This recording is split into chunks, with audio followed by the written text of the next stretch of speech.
Today, over 40 years later, MacMillan's Romeo and Juliet is performed by ballet companies across the world, and it's still one of the most popular works in the repertoire here at Covent Garden.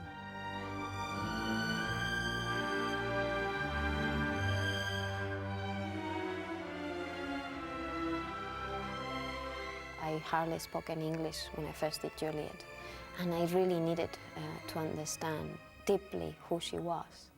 So I bought a fantastic version that I've never found again, that is one page in English, one page in Spanish, so I could basically know word by word what it was written.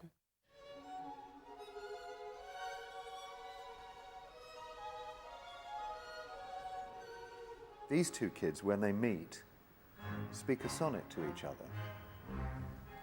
To meet somebody and to be able to share a quatrain from a sonnet and then have them come back at you with another quatrain and then rhyme. I mean, it's like sort of word sex. It's the stuff of dreams.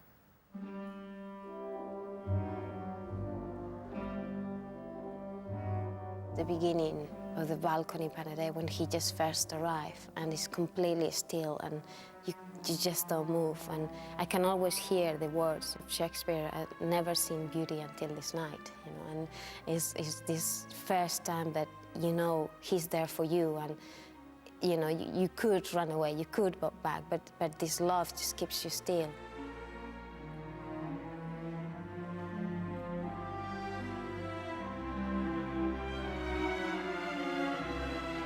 The speed, the running from one side to another, that's the joy of being in love when you're young. That's that feeling of being light on your feet.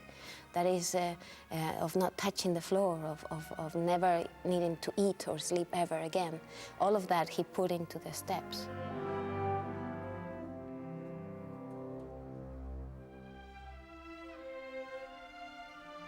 Obviously, Romeo and Juliet is a love story, and we now expect love stories to be very sexy. And here are two young teenagers driven really by passion and lust to brave death.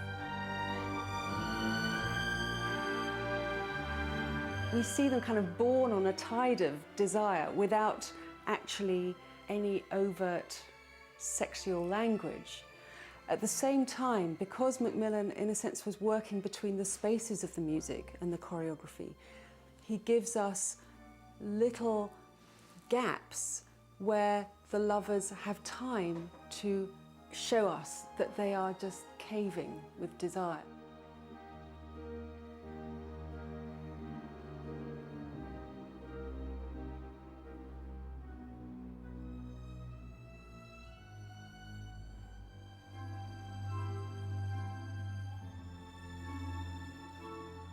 Tamara, it's been a blessing because it's the best Juliet that you could have.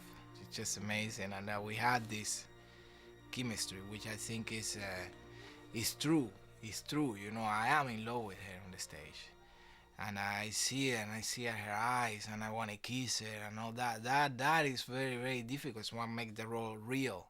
Well, he is wonderful because he's a great person, a great friend. We have lots of things in common, our cultural background and our technique and the way we dance is very similar.